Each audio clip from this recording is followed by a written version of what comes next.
Subscribe to our channel by clicking the subscribe button.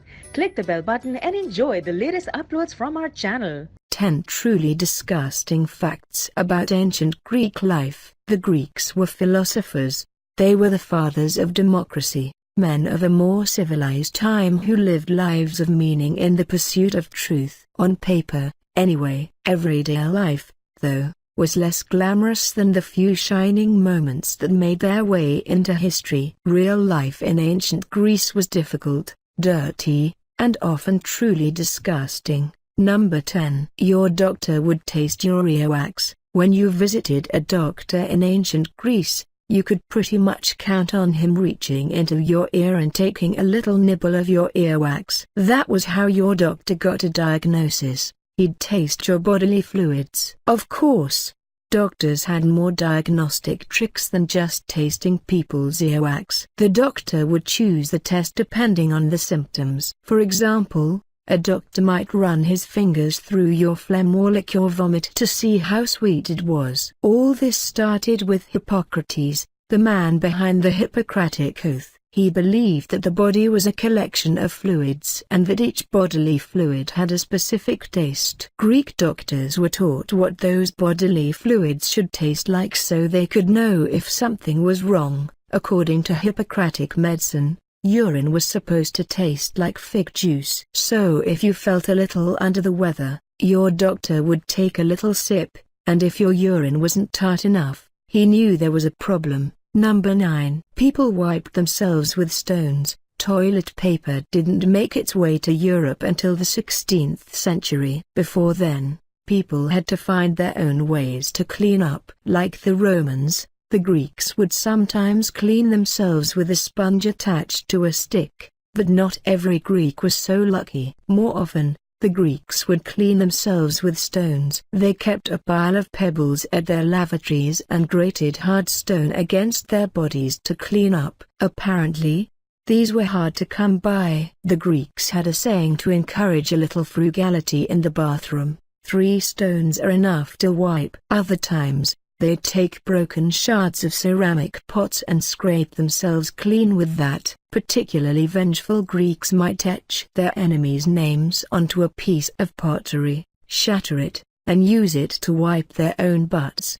It might not be a coincidence that hemorrhoids were a major problem in ancient Greece. Number 8. Older men would trade roosters for sex with boys. Greek men would take young boys as lovers. The older man would always take the initiative. Usually, he'd present himself before a young, prepubescent boy and offer him a live rooster, a surefire way to win anyone's affections that still works today. The elder partner would act like a father to his new lover boy, teaching him the ways of the world. In a way, that might almost seem like a justification, but it's not like these men were sleeping with young boys out of a sense of civic duty.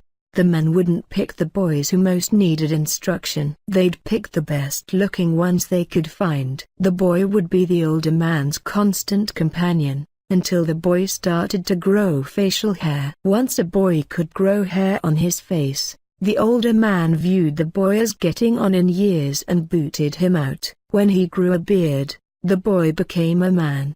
Now it was his turn to pick a boy of his own and keep the whole twisted tradition going. Number 7. Athletes sold their sweat. Before competing, Greek athletes would take off all their clothes and cover themselves in oil. That was how they performed. Whether they were running or grappling with another man, Greek athletes would do it naked. By the end, they would usually be covered in filth. So afterward, the athletes scraped all that sweat, filth, and dead skin off their bodies. It would be gross to watch, but a lot worse if your job was to help out. A group of slaves working as kloios collectors would have to do just that. They would run around collecting all the scrapings and bottling up all the weird, disgusting things that fell off the athletes' bodies.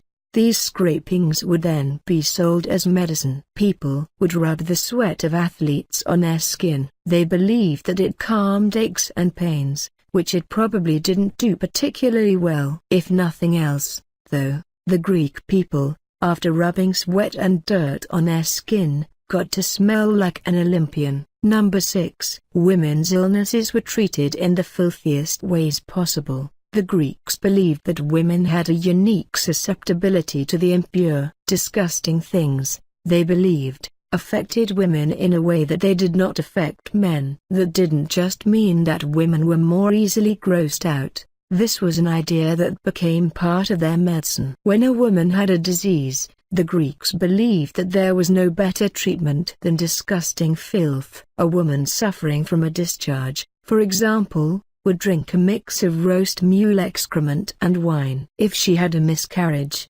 they'd put cow dung on her. This occurred because of another weird belief, that a woman's womb could move around the body. They believed that the womb would be so disgusted by the smell of the dung that it would run away. Number 5. Sneezing was promoted as an effective birth control method. The Greek physician Cyrenius taught that birth control was a woman's responsibility. If a woman got pregnant, he felt, it was her own fault. After all, it was a little unreasonable to expect men to do anything to stop that from happening. In reality, if a Greek woman got pregnant, it probably was a man's fault, specifically, Cyrenius's.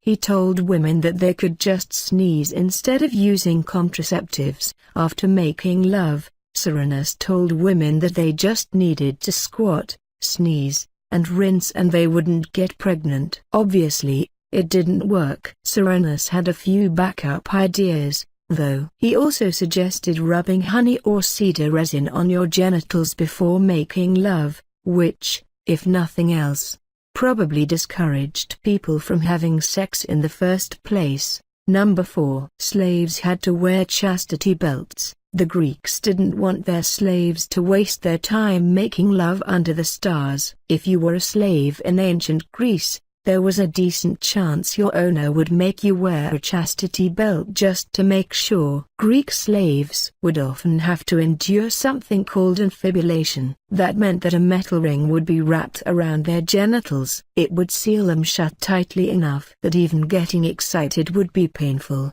and it could only be taken off with a key. If your master made you wear a chastity belt, you knew it could have been a lot worse. This was really just an alternative to becoming a eunuch. Number 3. They thought lesbians had giant clitorises. When it came to women's rights, ancient Greece wasn't exactly the most progressive country. They didn't really believe in listening to what women had to say, and so the ancient Greeks had some pretty weird ideas. Above all, the Greeks really didn't understand lesbians. They couldn't conceive of any two people making love without somebody penetrating somebody else. They refused to believe that women were doing anything else. And so, they concluded that lesbians must all be born with gigantic clitorises. They referred to it as the female penis and figured that it was the cause of female homosexuality. That idea held on for a lot longer than it should have. No more than 100 years ago, even Sigmund Freud believed that the clitoris was behind this whole lesbian phenomenon. Number 2. They use crocodile dung as skin cream. Crocodiles were a bigger part of life for the Greeks than they are for us, and that led to some weird details in Greek medicine. One medical treatise, for example, offers a warning for victims of crocodile bites. If the crocodile walks back into the patient's home after biting him and, because ancient Greek crocodiles were jerks, pees on the wound, the patient will die. Apparently, this happened often enough that they had to write about it. Crocodiles weren't just a threat, though, they were a cure, too. The Greeks recommended treating scars around the eyes by applying a little crocodile dung as eyeshadow. Leavigate the dung of the land crocodile with water, a Greek medical document recommends, and anoint. Number 1. They held phallic parades, once a year.